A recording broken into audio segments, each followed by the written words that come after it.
सियासत में एक पार्टी छोड़कर के दूसरी पार्टी में जाना कोई नई बात नहीं है। कुछ साल पहले आनंद परांजपे थाने शहर का एक ऐसा नाम जो अपने आप में बहुत ज्यादा चर्चित थे। उन्होंने राष्ट्रवादी पार्टी के विभाजन के बाद राष्ट्रवादी कांग्रेस पार्टी शरद चंद्र पवार को छोड़ करके अजीत पवार ग्रुप में शमूलियत तैयार की थी, लेकिन अब आनंद परांजपे ने राष्ट्रवादी कांग्रेस पार्टी अजीत पवार ग्रुप को छोड़ करके शिवसेना शिंदे ग्रुप को ज्वाइन कर लिया है। राष्ट्रवादी कांग्रेस पार्टी अजीत पवार ग्रुप के लिए जहां एक तरफ ये झटका लगा हुआ है, तो वहीं पर नजीब मुल्ला कहीं ना कहीं इस मामले को लेकर के काफी आहत हुए हैं और उन्होंने मीडिया से बात करते हुए क्या कुछ कहा आनंद परांजपे को लेकर के पेश है आपके सामने वीडियो। ऐसी तमाम अपडेट्स के लिए हमारे साथ सब्सक्राइब करें, वीडियो को लाइक और शेयर करें। असं आहे की मी नक्की परांजपे साहेबांना संपर्क साधण्याचा प्रयत्न करतोय। सकाळीच माझा त्यांचा संवाद झाला होता, पण पक्षाच्या कामानिमित्त ते नॉर्मल होते माझ्याशी बोलताना। काल रात्री माझा त्यांच्याशी संवाद झाला। एक दिवस असा नाही का त्यांचा माझा संवाद नाही आहे। थोडासा त्यांची चलबिचल होती आधीपासून, त्यांना बरेचसे इतर पक्षातले नेते मंडळी त्यांच्या मागे लागले होते। पण माझी विधानसभाची निवडणूक होती, महापालिकाची निवडणूक होती, पण नक्की राजीनामा का दिला? कारण आज सकाळी बोलताना तर ते एकदम मला व्यवस्थित वाटले। संध्याकाळी पक्ष कार्यालयात आपण भेटूया, बाकीचे निर्णय घेऊया, असं पण माझं बोलणं झालं होतं। पण आज ते त्यांचे सुसहायक आणि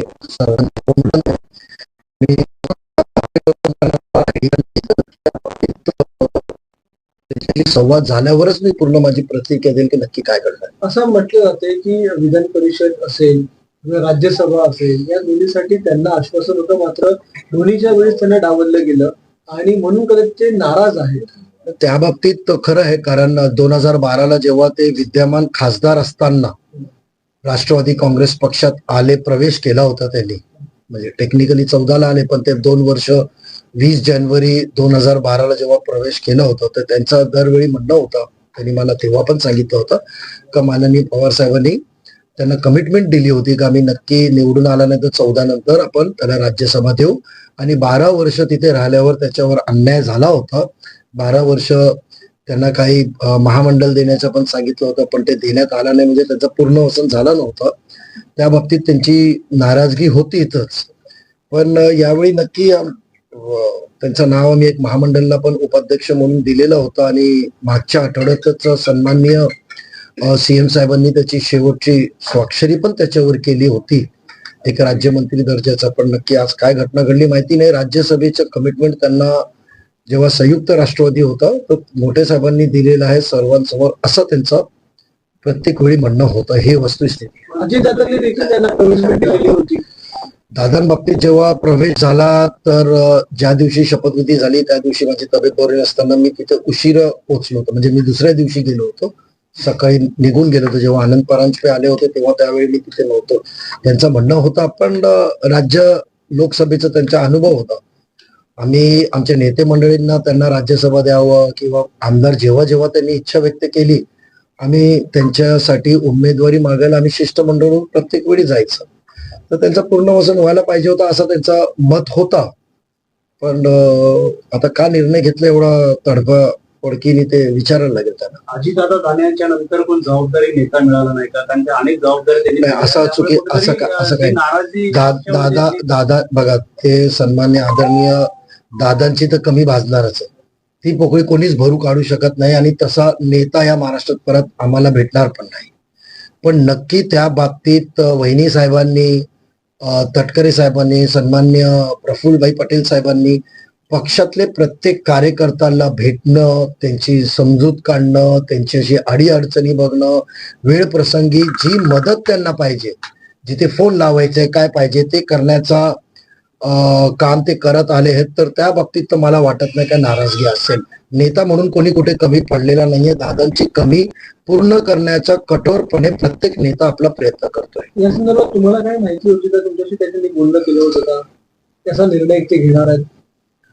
नाही, ते त्या बाबतीत त्यांनी मला आधीच सांगितलं होतं, मी तुम्हाला वस्तुस्थिती सांगितलं की एका मोठ्या नेत्यांनी माझ्या समोरच विधानसभाच्या लोकसभेच्या निवडणुकीनंतर त्याला सांगितलं होतं की आमच्या पक्षात या संघटनात्मक जबाबदारी सांभाळा. तर तेव्हा मी स्वतःच होतो तिथे. तर त्यांनी सांगितलं होतं की नजीकची विधानसभाची निवडणूक मी बदल करू शकत नाही. त्याच्यानंतर जेव्हा महापालिकेची निवडणूक होती तेव्हा पण त्याला ऑफर्स त्याला येत होते. ही वस्तुस्थिती आणि ते माझ्याशी शेअर करायचे. शेवटी खूप वर्षांनी त्यांची चलबिचल चालू होती पुनर्वसन होण्याची. तर कदाचित हे तडफडते निर्णय का घेतला, पण त्यांना आमचं बोलणं झालं होतं की आपण 1 महिना 2 महिना शांत राहू आणि तुम्हाला नक्की कुठेतरी राजकारणात आपण पुनर्वसन करून देण्याचा माझा प्रामाणिक प्रयत्न असेल. आणि जी क्षमता आहे मी प्रत्येक कार्यकर्त्याला न्याय देण्याचा प्रयत्न करतच राहतो. मी काय मागत नाहीये, पण माझ्या लोकांबरोबर दादांच्या प्रेमापोटी जे जोडले त्यांना न्याय देण्याची जबाबदारी माझ्याकडे आता शिल्लक राहिलेली आणि ते देण्याचं काम मी करतो. त्यांना सांगितलं पण होतं. काल पण आमचं बोलणं झालं होतं, हसी मजाक झाली. रात्रपर्यंत संपर्क होईल नक्की. मी पुढील संवाद त्यांच्याशी संपर्क झाल्यावर रीतसर पुरेसा करेन. मागच्या काही ते दिवसांनी दोनदा शिंदे साहेबांना भेटायला गेले. त्यांच्या हातात जो पत्र होता तो माझा कामाचा पत्र होता. तो आमचे मुंबईतले नगरसेवकांचा विषय होता. त्या दिवशी मी मुंबईला जाऊ शकलो नाही. तर साहेबांशी आमचा संवाद झाला होता माझा. तर मी साहेबांना सांगितलं होतं का साहेब आपले परांजपे साहेब मुंबईतच आहे, मी त्यांना पाठवलं होतं. मग तो ड्राफ्ट होता पत्राचा, मीच त्यांना व्हॉट्सअप केलं आणि त्यांनी पक्ष कार्यालयात आपल्या लेटरेडवर काढलं आणि आपल्या राष्ट्रवादीच्या नगरसेवकांच्या कामासाठी जे त्यांना मी केलं होतं का साहेब मी येऊ शकत नाही, मी इथे अडकलोय, साहेब निघून जातील तर तुम्ही नंदनवनला जा म्हणून जे तुम्हाला व्हायरल क्लिप आणि जी चर्चेला उगम झाला होता तो आमच्या नगरसेवकांच्या कामासाठी गेले होते ते. आणि ते कामं पण त्यांनी करून आणतात. तुम्ही समजून घालणार काय? मानधरणी करणार तुम्ही का? समजून घालणार मी का? प्रयत्न पूर्ण करणार. शेवटी असं होतं की जेवढा जवळचा संबंध 2 जुलै 2023 आदरणीय दादांची शपथविधी नंतर जे आला होता पक्ष वेगळा झाल्यावर, ते ग्राम रेंजची जोडीसारखी होती.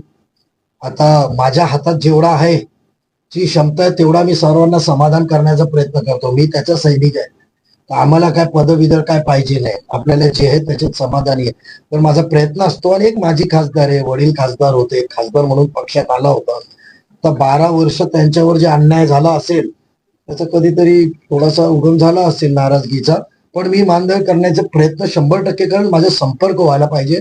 ते घरी पण नाहीये, ऑफिसला पण नाही आहे आणि मुंबईला आहे. तर कदाचित ते मुंबईला गेले तर रात्रपर्यंत संपर्क होईल. मी परत आपल्याशी संवाद